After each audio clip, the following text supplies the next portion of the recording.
स्वामी जी को मैं प्रणाम करती हूँ, धन्यवाद देती हूँ कि उन्होंने जो एक कदम उठाए हैं, मैं सपोर्ट करती हूँ और मेरे तरफ से अगर कुछ मैं मदद कर सकूँ, गुरुजी आप मुझे प्लीज़ बताइएगा। निर्विघ्नं कुरु मे देव सर्वकार्येषु सर्वदा। आप जो काम कर रहे हैं वो एक बहुत बड़ी मिसाल है। 3000 लोगों के लिए ऐसी जगह बना देना जहां पर वो अपने आप को वृद्ध महसूस ही ना करें। वृद्धाश्रम, वृद्धों के लिए घर बना रहे हैं, तो मुझे ये सुन के बड़ी प्रसन्नता हुई। मैं उस भावना की कद्र करते हुए स्वामी जी को मैं नमन करता हूँ और ये कहता हूँ कि बहुत ही अच्छा कार्य है। चलो बुलावा आया है, माता ने बुलाया है, ओ जय माता दी। ओल्ड एज आश्रम, इन्होंने नाम चेंज कर दिया है कि ओल्ड एज क्लब। हमारे स्वामी जी वृद्धाश्रम खोल रहे हैं। जिन लोगों के पास काम नहीं हो, उम्र हो जाती है, तो उनको रहने का, खाने का, हर चीज का व्यवस्था, तो मैं उनको शुभकामनाएं देता हूँ। साहस है जिसके मन में, अंत में जीत उसी की रहे। What he is doing now will come handy to me also someday. बहुत खुशी है कि आपने सबके बारे में सोचा।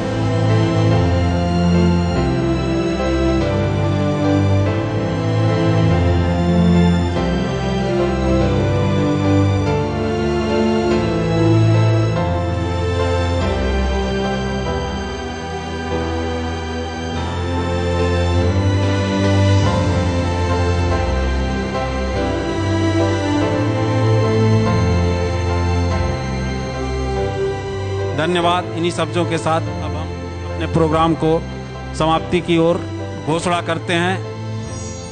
जय हिंद, जय भारत।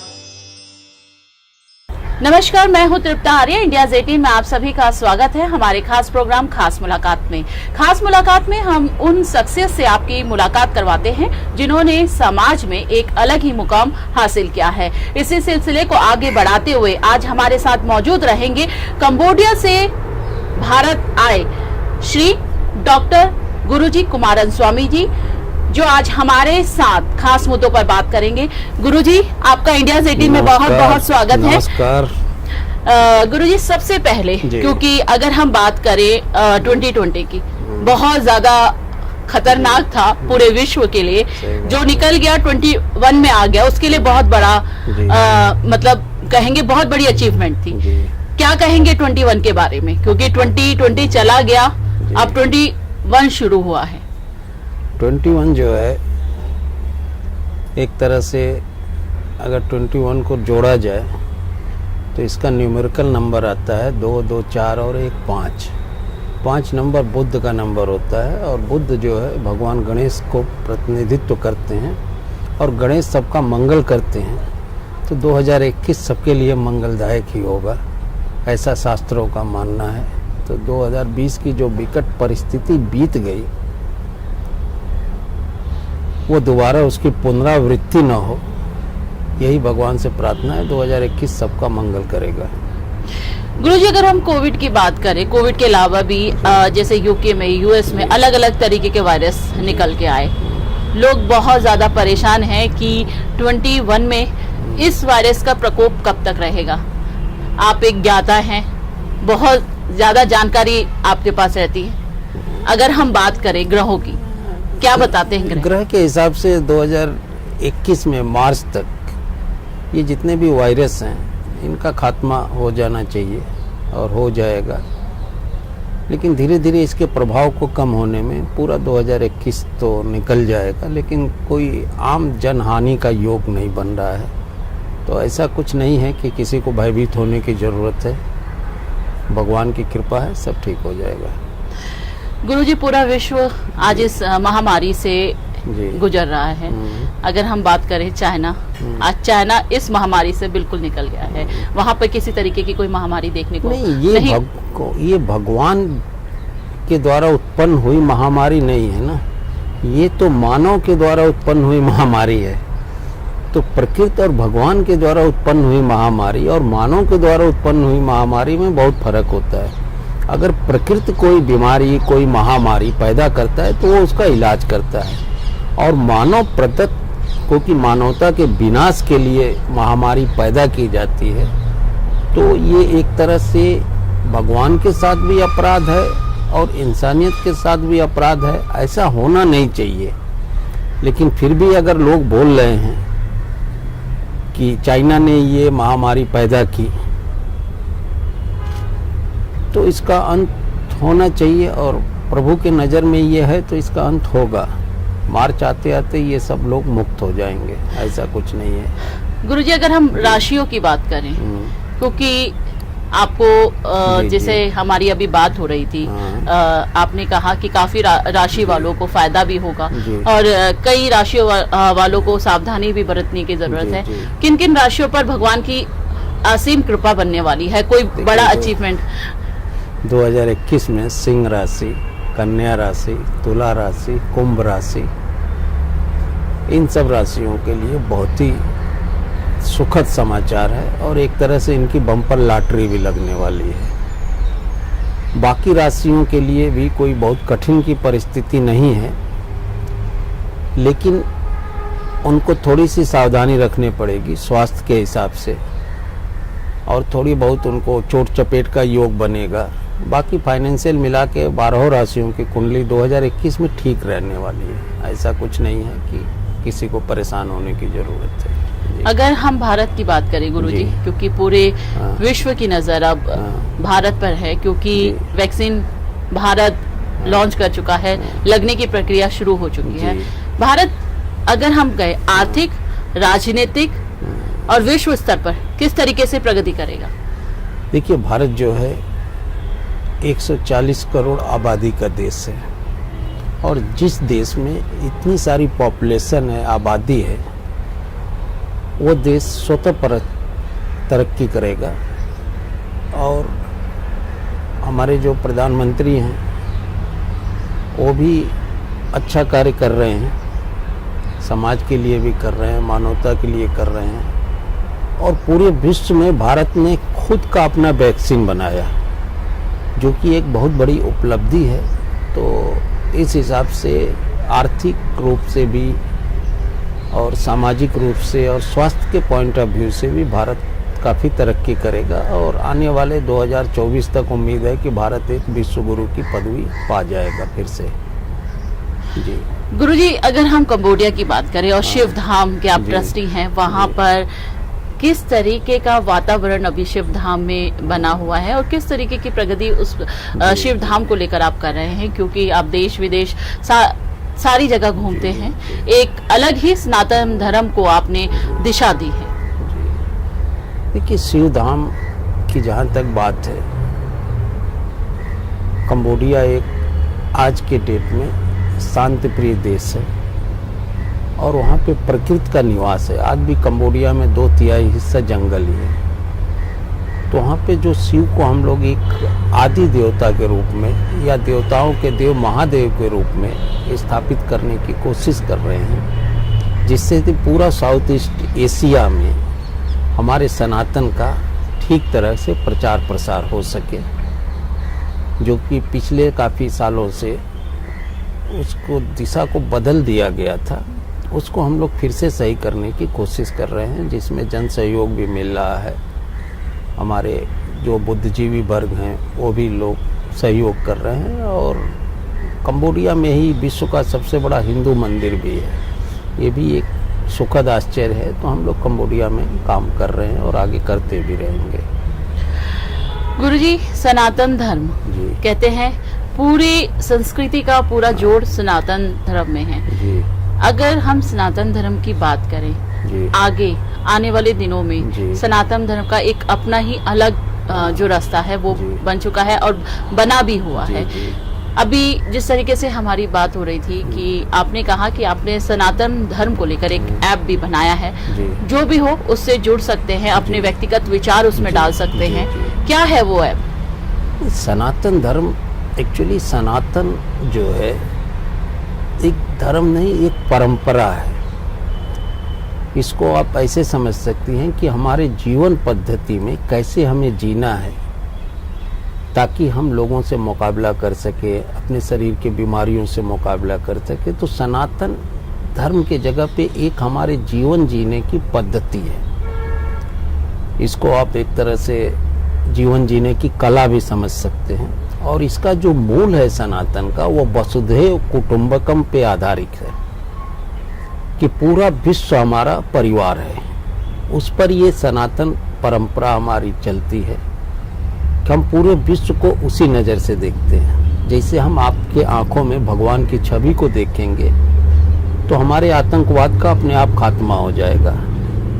फिर हमें ईश्वर आपके आंखों में ही दिखाई देगा।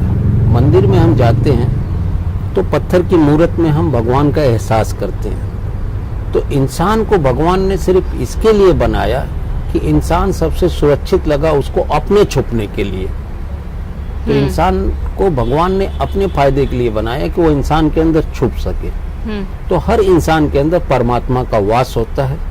तो हमें हर इंसान को परमात्मा के रूप में ही देखना चाहिए।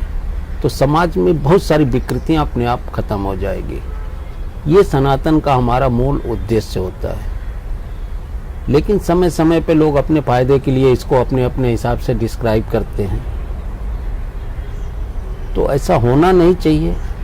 तो हमें समस्त विश्व को एक परिवार की तरह से देखते हुए सनातन को समस्त विश्व में लेके जाना चाहिए। हमारा यही सोच है। गुरुजी, सनातन धर्म की अगर हम बात करें और आज की युवा पीढ़ी की बात करें, मैंने आपको भी देखा है कि आप सोच एकदम आधुनिक रखते हैं, लेकिन आप सनातन धर्म को फॉलो करते हैं। तो क्या ऐसा हो सकता है कि हमारी जो युवा पीढ़ी है वो सनातन धर्म को अपनी जो सोच के साथ है वो ले सके? क्योंकि आधुनिकता भी जरूरी है और धर्म भी जरूरी है। अंग्रेजी में एक वर्ड है सन। सन का मतलब होता है सूरज। वो सन लिया कहाँ से गया? हमारे सनातन के पहले वर्ड से लिया गया। सन प्लस आतन। आतन मतलब कि हमारी एक पद्धति। आज अगर सूरज न रहे तो पूरे विश्व में न एक वनस्पति रहेगा, न इंसान रहेगा। हमारी संस्कृति ही खत्म हो जाएगी। तो अगर हम सनातन पद्धति को फॉलो नहीं करते हैं तो हम भी खत्म हो जाएंगे। आज अपने देश के अलावा पश्चिम के देश सनातन को बहुत तेजी के साथ एडॉप्ट कर रहे हैं। और हमारा शास्त्र कहता है कि देश काल परिस्थिति के हिसाब से अपने आप को परिवर्तित करना चाहिए। तो आप जिस समाज में रह रहे हैं, अगर आप आधुनिक समाज में रह रहे हैं तो आधुनिक विचारों के साथ आपको समाज को लेके चलना पड़ेगा। हम प्राचीन परंपरा को ये नहीं कह सकते कि लोग अपना घर छोड़ के जाएं, जंगल में रहें। उस पद्धति को हम फॉलो आज के डेट में नहीं कर सकते। अगर हम करते हैं तो फिर हम उल्टी गंगा मतलब उल्टी धारा के विपरीत बहते हैं। और धारा के विपरीत जब हमारा बहाव होगा तो हम मंजिल पे नहीं पहुंच सकते हैं। तो हमें धारा के साथ बहना पड़ेगा तो हम मंजिल पे पहुंचेंगे। तो सनातन का मूल एक तरह से मिला जुला के यही है कि समस्त विश्व को एक परिवार मतलब एक स्वस्थ समाज की परंपरा ये सनातन स्थापित कर सके, न कि एक धर्म के रूप में। इंसान को इंसानियत की शिक्षा दे, उससे बड़ा धर्म सनातन में कुछ भी नहीं होता है। सनातन का मूल भी यही होता है कि इंसानियत। तो उसको लेके हमें चलना चाहिए और समस्त विश्व को ये सिखाना चाहिए कि भाई ये चीजें सही है, आप इस पे चलो। गुरुजी, आपने बहुत बड़ी और बहुत अच्छी बात यहाँ पे गई कि इंसानियत हमारे दिलों में जिंदा रहनी चाहिए। हम बात करें, क्योंकि आप मैं वर्ड कहूंगी कि आप हमेशा कहते हैं बेटियों को बचाओ, बेटियों को पढ़ाओ। आप बेटियों को बहुत सपोर्ट करते हैं। जिस तरीके से आपकी आंखों में बेटियों के लिए प्यार देखा है। एक मूवी भी आ रही है, बधाई हो बेटी हुई है, बेटियों के ऊपर है। बहुत आधुनिक मूवी है और बेटियों को आगे बढ़ाने की और बधाई देने की, जो परंपरा लड़कों के उसमें थी, किन्नर जो गाना गाएंगे वो लड़कों के उसमें बधाई देंगे, अब लड़कियों के भी पैदा होने पर आपने बधाई का चलन शुरू किया है। क्या कहेंगे उस मूवी के बारे में, क्योंकि उसका टाइटल ही इतना अच्छा है, बधाई हो बेटी हुई है। देखिए, हमारा मानना है और शास्त्र भी कहता है कि बेटी से ही सृष्टि है और बेटी से ही समाज है। दुनिया में ऐसा कोई नहीं है कि जितना एक गर्ल्स, एक बेटी जितना सैक्रिफाइस कर सकती है समाज के लिए, परिवार के लिए, कोई भी पुरुष।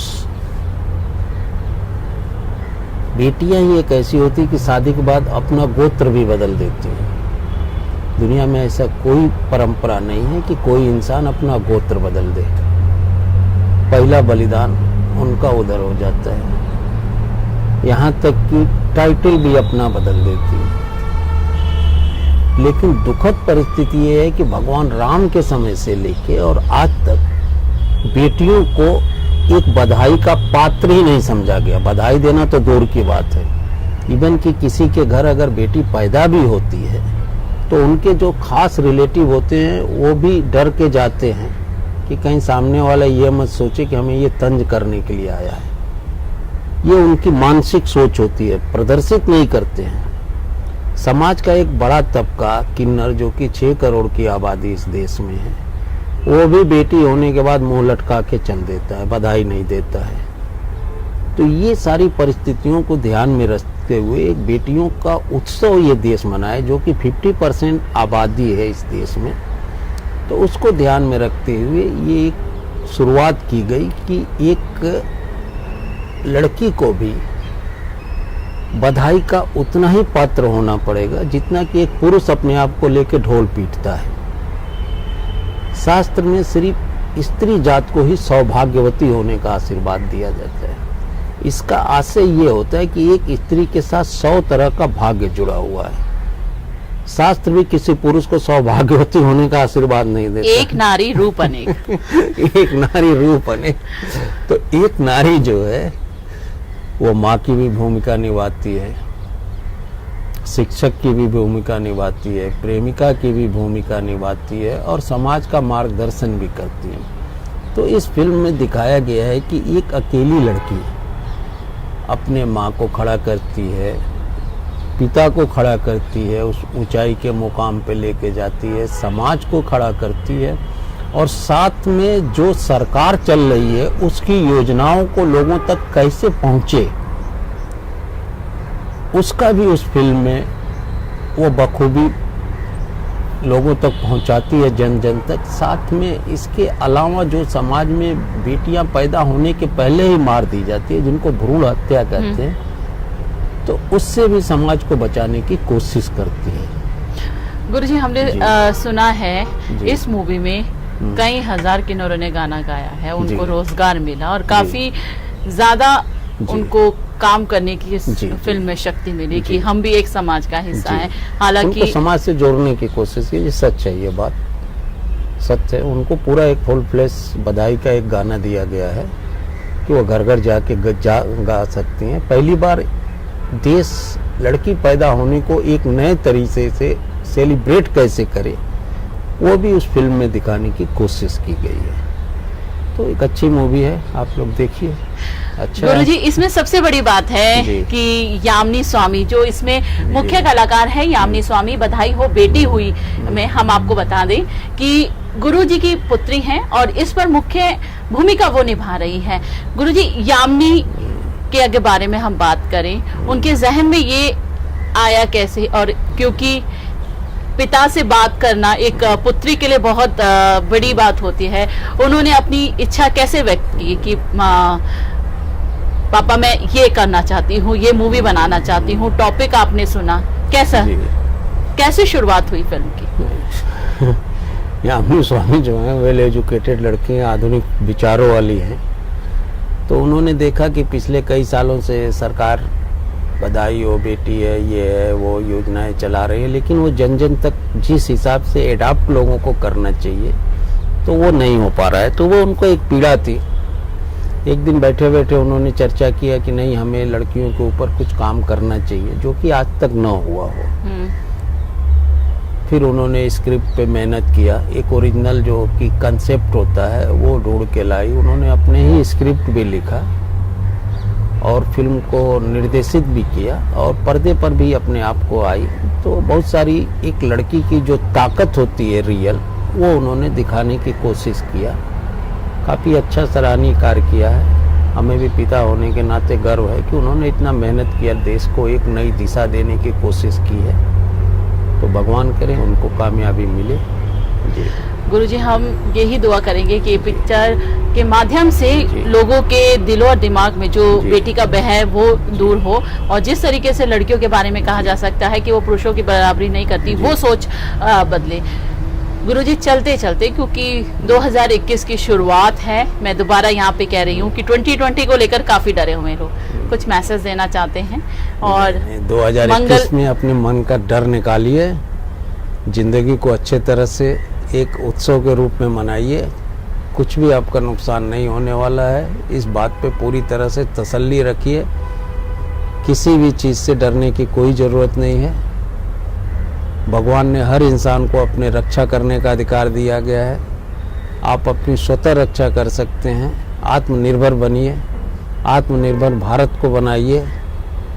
इसी संदेश के साथ 2021 मंगलमय हो सबके लिए, यही मैं प्रभु से प्रार्थना करूंगा।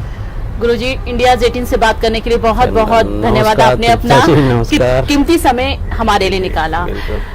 आज हमारे साथ मौजूद थे खास मुलाकात में डॉक्टर गुरुजी कुमारन स्वामी जी, जिन्होंने अपना कीमती समय हमारे साथ बिताया और उन्होंने जो बातें कही वो सच में ही ज्ञानवर्धक थी। जैसे कि हम लोगों को इंसानियत जिंदा रखनी है अपने दिलों में, सबसे बड़ा धर्म है इंसानियत का। और जैसे कि बधाई हो बेटी हुई है, एक मूवी आ रही है, उसमें मुख्य किरदार में यामिनी स्वामी हैं जो गुरुजी की पुत्री हैं। इन्होंने कोशिश की है समाज में लड़कियों को एक नया स्थान दिलाने की, क्योंकि जो हमारे समाज में परंपरा है किन्नरों की गाना गाने की, पुत्र के पैदा होने पर ही वो बधाइयाँ गाएंगे। लेकिन इस फिल्म के माध्यम से अब ये चलन शुरू होगा कि पुत्री के पैदा होने पर भी किन्नर बधाई देने हर घर पर जाएंगे।